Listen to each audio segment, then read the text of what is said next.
ज़कात की रकम से जैसे मस्जिद बनाना दुरुस्त नहीं, ज़कात की रकम से जैसे अस्पताल और सड़क बनाना दुरुस्त नहीं, ऐसे ही ज़कात की रकम से फ्री दस्तरखान लगाना या इफ्तारी करवाना भी दुरुस्त नहीं है।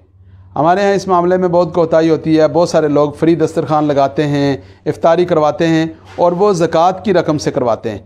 याद रखिए कि दस्तरखान लगाते हुए या इफ्तारी करवाते हुए लोगों को, वहाँ आने वालों को उस खाने का मालिक नहीं बनाया जाता, बल्कि वो खाना उनके लिए मुबाह करार दिया जाता है कि वो खा लें जितना खाना चाहें, लेकिन वो उसे ले नहीं जा सकते। वो उनकी अपनी चीज़ नहीं होती, वो किसी और को नहीं दे सकते। ऐसी सूरत में वो दस्तरखान लगाने से या इफ्तारी का इंतज़ाम करने से ज़कात अदा नहीं होगी। हाँ, अगर ऐसी सूरत हो कि किसी को राशन भेज दिया, किसी को इफ्तारी का सामान घर पहुंचा दिया या उसको मालिक बना दिया, उसके पैकेज बनाकर तकसीम कर दिए, तो ऐसी सूरत में चूँकि किसी ज़रूरतमंद को उस माल का, उस चीज़ का मालिक बनाया गया, तो मालिक बनाने की सूरत में, इफ्तारी का पैकेज और सामान देने की सूरत में, राशन और दीगर साजो सामान और पैकेट देने की सूरत में तो ज़कात अदा होती है।